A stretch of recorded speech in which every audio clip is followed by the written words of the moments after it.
T ಪರೀಕ್ಷೆ ಬರೆಯುವಾಗ ಒಬ್ಬ ಹುಡುಗನ ಏನು ಅವರ ಜನಿವಾರವನ್ನು ತೆಗಿಬೇಕು ಅನ್ನೋ ಒಂದು ಅಧಿಕಾರಿ ಹೇಳಿರುವಂಥದ್ದು ಇದೊಂದು ವಿವಾದಕ್ಕೆ ಇವತ್ತು ಕಾರಣ ಆಗಿದೆ. ನಾನು ಹೇಳ್ತಿರೋದು ಇಷ್ಟೇ, ಈ ಜನಿವಾರವನ್ನು ಮುಟ್ಟುವ ಹಕ್ಕು ಯಾರಿಗೂ ಇಲ್ಲ. ಜನಿವಾರವನ್ನು ಮುಟ್ಟಿದರೆ ಜಾಗ್ರತೆ. ಯಾವುದೇ ಅಧಿಕಾರಿಯ ಜನಿವಾರವನ್ನು ತೆಗೆಸುವಂಥ ಪ್ರಯತ್ನಕ್ಕೆ ಕೈ ಹಾಕಿದರೆ ನಮ್ಮ ಸರ್ಕಾರ ಸುಮ್ಮನೆ ಇರುವುದಿಲ್ಲ. ಈ ರಾಜ್ಯದ ಈ ದೇಶದ ಸಂಸ್ಕೃತಿ ಆಚಾರ ವಿಚಾರಗಳನ್ನು ಉಳಿಸುವಲ್ಲಿ ಆ ಸಮಾಜ ಕೂಡ ಬೆನ್ನ ಹಿಂದೆ ನಿಂತಿದೆ.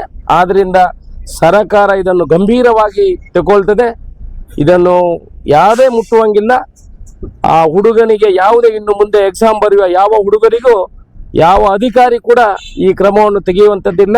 ಅದಕ್ಕಾಗಿ ಸರ್ಕಾರ ನಿಮ್ಮ ಬೆನ್ನ ಹಿಂದೆ ನಿಲ್ತದೆ, ನಿಮ್ಮ ಪರವಾಗಿ ನಿಲ್ತದೆ. ಮುಟ್ಟಿದರೆ ಜಾಗ್ರತೆ ಅನ್ನೋ ಈ ಮೂಲಕ ಖಡಕ್ ಅವರಿಗೆ ಸಂದೇಶವನ್ನು ಕಳಿಸಲಿಕ್ಕೆ ನಾನು ಇಚ್ಛೆ ಪಡ್ತೀನಿ. ಯಾವುದೇ ವಿಚಾರಕ್ಕೂ ಆ ಸಮಾಜದ ಜೊತೆ ನಮ್ಮ ಸರ್ಕಾರ ಇದೆ, ನಾವು ಇದೆ ಅನ್ನೋ ಮಾತನ್ನು ಈ ಮೂಲಕ ಹೇಳ್ತೇನೆ.